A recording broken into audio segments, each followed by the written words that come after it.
Et Samir Bennis, par ailleurs directeur du Morocco World News. Bonjour à vous et bienvenue dans le grand journal d'Afrique Info. Bonjour madame et merci pour l'invitation. Alors, quelle analyse faites-vous de cette déclaration de la ministre espagnole? Pensez-vous qu'elle va contribuer à atténuer la tension entre Rabat et Madrid? Personnellement, je pense que cette déclaration est un non-événement qui vient s'ajouter à une série de déclarations que la ministre Laïa a faites durant les 6 derniers mois, dans lesquelles elle a insisté que les relations entre les deux pays sont privilégiées et excellentes, alors même qu'elle prenait des positions hostiles à l'encontre du Maroc. Dans le même temps, je pense que cette déclaration est un aveu d'échec de la diplomatie espagnole dans son bras de fer avec le Maroc. Et on se rappelle bien que le gouvernement espagnol a essayé de donner à la crise bilatérale qui l'oppose au Maroc une dimension multilatérale en impliquant l'Union européenne. Dans le même temps, il a aussi cherché à faire en sorte que l'administration américaine fasse marche arrière dans sa reconnaissance de la marocanité du Sahara.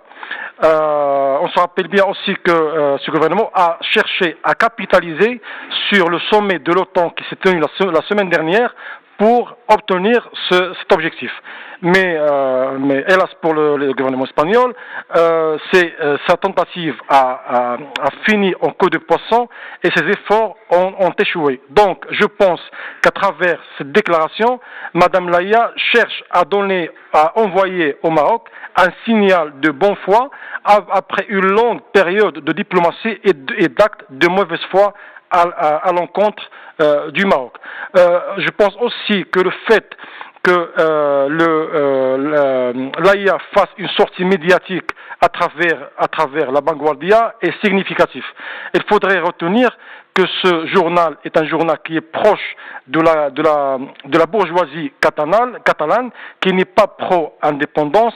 Donc c'est aussi un journal qui est proche du gouvernement espagnol. Donc c'est un journal qui est prêt à l'aider à faire passer ces messages quand il faut. Parmi ces messages, il y a tout d'abord sa mauvaise gestion, je dirais sa gestion catastrophique des relations, de la crise diplomatique avec le Maroc, mais aussi sa mauvaise gestion de certaines politiques internes, dont le Covid-19, mais aussi les grâces accordées aux indépendantistes catalans. Cette politique de grâce a été violemment critiquée par la droite espagnole. Donc je pense qu'à travers cette sortie médiatique, la Vanguardia a cherché à aider aussi bien le gouvernement de Sanchez que Madame Laïa à redorer leur blason. Alors, comment dans ce contexte compliqué, on le voit, ce dégel entre Rabat et Madrid pourrait-il s'amorcer avec ceux-là même qui ont engendré cette crise avec le Maroc? Et là, je parle évidemment des membres du gouvernement espagnol que vous venez vous-même de citer. Je pense que la ministre espagnole voudrait donner l'impression qu'elle souhaiterait un réel dégel dans les relations bilatérales, alors que ses propos montrent bien qu'elle persiste et signe dans ses positions inamicales à l'encontre du Maroc.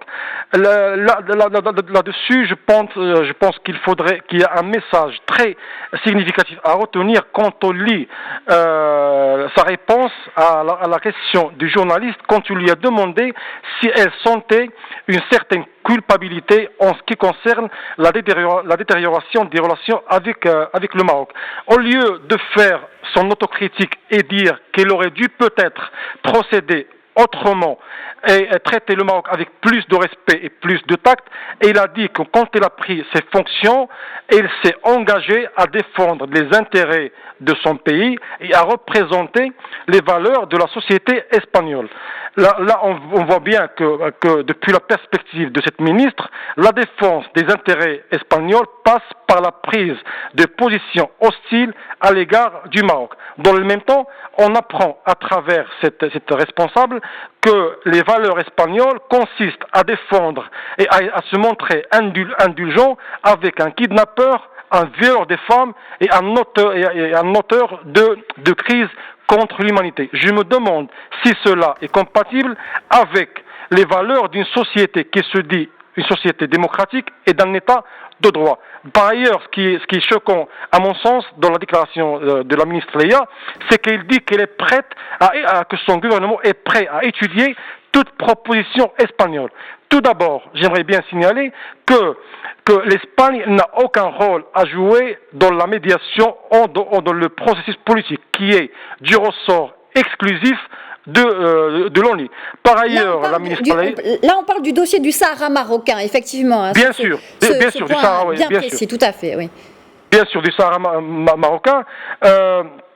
Par ailleurs, la ministre Leïa a donné l'impression que comme si le Maroc n'avait pas présenté depuis 14 ans son projet d'autonomie. Et on sait bien que ce projet d'autonomie jouit de l'appui de plusieurs puissances internationales et régionales.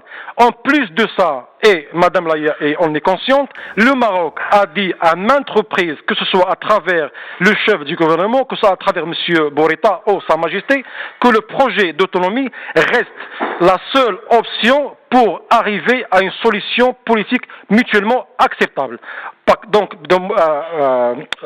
conséquent, de mon point de vue, je pense que cette sortie médiatique de Leïa n'aura pas l'effet escompté et que le langage qu'il a choisi ne l'aura pas aidé à obtenir un certain dégel dans les relations avec le Maroc ou de signifier aux Marocains qu'il est prêt à reconsidérer cette position. Personnellement, je ne